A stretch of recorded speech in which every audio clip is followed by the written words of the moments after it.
Hi, I'm Brant Huddleston, author of the book, How to Build the Perfect Smartphone Tour Without Geeking Out. And you may be wondering why I am sitting next to a bowl of bananas. But before we get to that, I want to tell you about a curse that could be keeping tourists from going bananas over your smartphone tour.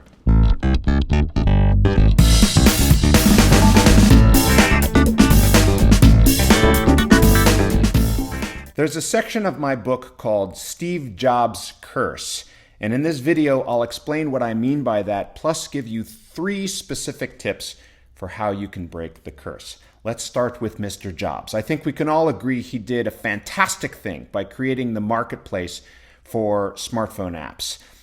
There wasn't one before iTunes, now there is one, and lots of people are benefiting from it, both producers and consumers. But he also did a lousy thing, and that is he set the expectation among consumers that apps would be priced low, 99 cents or worse, free. And if you're somebody who's trying to make a living off of producing smartphone apps, then that's a curse. It's become an exceedingly difficult way to make money. So the app market as it exists today, which is represented by this glass bowl, is really a blessing and a curse. Now, the blessing is that it's an easy way for consumers to go find products, search for them, see ratings, and so forth. But it's become a lot more like the dollar store. There's a lot of stuff in there. It's not a specialized store. And shoppers come in with a preconceived notion for how much they're willing to pay. That's the problem. But before you say, hang on, I don't charge for my tour, so I don't care. I want to cover a few important aspects of the curse that may be affecting you. But first, let's talk about the bananas. Assume each of these bananas is a unique tour in the App Store. Here you've got one for a museum in New York, and here you've got another for a tour in Barcelona, and so forth. You know your tour is unique. You built it, and it's better than any other banana in the bowl. You might even try to brand your app to herald its unique flavor, as these banana guys have done with these tags here. You've got my favorite, Chiquita. You've got Whole Foods, Trader Joe's. You've got a Dole tag here.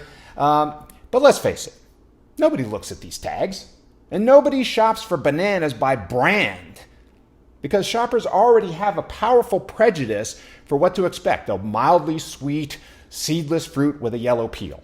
Bananas are a commodity, just like apps are becoming, which leads me to my first tip. I think it's time to avoid or even outright stop using the word app in your marketing copy. Here's why. The public's infatuation with new technology is short-lived. It attracts attention for a while, but then folks want to know why they should care. Consider, for example, the like us on Facebook signs we see everywhere. They were cute for a while, but now I ask myself, why? What's in it for me? New technologies like air conditioning was decades ago and websites were not so long ago are all the rage until they become commonplace. Then those new technologies just fade into the background of our lives and become ubiquitous, which is where I think we are now with apps. People nowadays pretty much expect you to have at least a mobile-friendly website, if not your own standalone app offering enhanced services. That's the new normal, the status quo. Continuing to promote a faded technology as if it's something special just makes you look dated and out of touch. Rather, I recommend you shift your ad copy to promoting your app for what it really is, a self-guided tour, and promote its benefits, as you see done in this ad. This approach directly answers the "what's in it for me" question most consumers have at the top of their minds. My second tip is to invest in marketing your product outside the app stores. Your competitors are pushing their tours very successfully using conventional marketing tactics, and I believe you need to do the same. I like how these guys promote their mobile tour with this kiosk, which is prominently located in a hotel lobby. If you are only expecting the tourist to find you through an app store, then you may be waiting in vain. And here's where those of you who give your tour away for free might want to pay attention. Your app may not even be in the App Store at all. Here's why. As you may have already guessed, the metaphor here is that the glass bowl represents the app stores and the bananas are the apps. And I'm finding a lot of really great mobile smartphone tours that are built out of HTML5, otherwise known as web apps. And if you don't know the difference between a web app and a native app, there's a whole chapter on it in my book, and you'll want to check that out. The important thing to know is that if you have built a web app, then guess what? Your banana isn't even in the bowl. It is not found on the app stores at all. So just take that banana and... Oh, sorry about that. Well, then there's a ton of tourists who, for one reason or another, are unable to access the App Store. So they won't find your tour even if it is listed there. Who? Well, the Chinese, for one.